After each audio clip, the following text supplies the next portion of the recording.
Cewek dengan hati besar dan kaki berbentuk lobak. Siapa lagi kalau bukan Yashiro Nenek dari Jibaku Shonen no Hanako-kun. Tapi jangan salah, Nenek bukan cuma sekedar karakter komedi loh. Dia punya perkembangan yang menarik banget sepanjang cerita. Dari seorang siswi yang cuma pengen punya pacar, sampai jadi sosok yang berani menghadapi misteri supernatural. Perjalanan Nenek gak main-main. So, kita bahas bareng yuk. Ya, mari kita mulai dari episode pertama. Yashiro Nenek diperkenalkan sebagai cewek yang bucin banget. Serius, dia rela ngelakuin apa aja buat dapat pacar.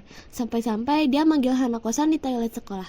Tapi kayaknya kita semua tahu, dia bukannya dapat cowok idaman malah ketemu Hanako, hantu cowok iseng dan suka ngeledek. Gak cuma itu, gara-gara satu insiden, Nenek malah dapat kutukan dan harus bantuin Hanako ngurus urusan supernatural di sekolah.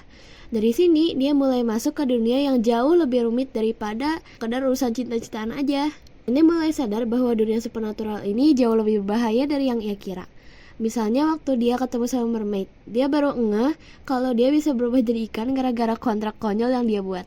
Atau saat dia tahu kalau rumor-rumor sekolah ternyata bisa ngubah dunia supernatural jadi lebih kacau. Tapi disinilah mulai kelihatan percobaan karakternya. Nenek bukan tipe yang langsung jadi badass dalam semalam.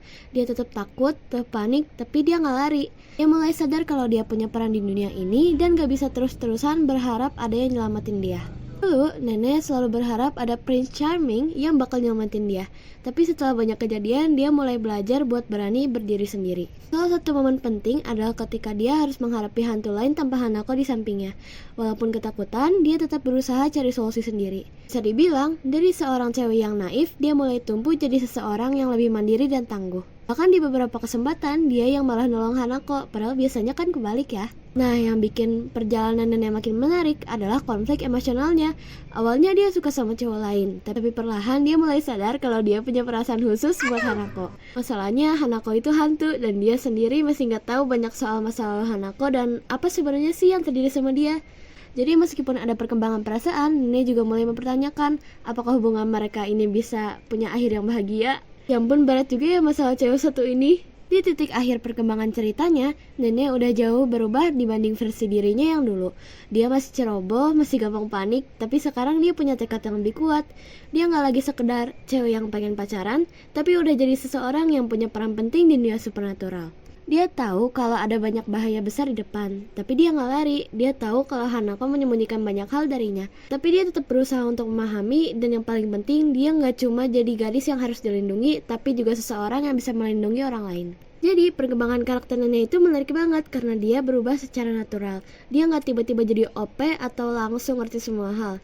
Dia tumbuh perlahan, belajar dari kesalahan, dan tetap punya kepribadian uniknya. Dia tetap Yashiro Nenek yang kita kenal, tapi versi yang lebih kuat dan lebih dewasa. Jadi buat kalian yang ngira Nenek cuma karakter komedi atau love interest doang, coba deh lihat perjalanannya lebih dalam. Dan jangan lupa komen di bawah, menurut kalian momen perkembangan Nenek yang paling keren itu kapan ya? Jangan lupa like, subscribe, dan share ke teman-teman kalian ya. Udah kalau gitu, mata nih!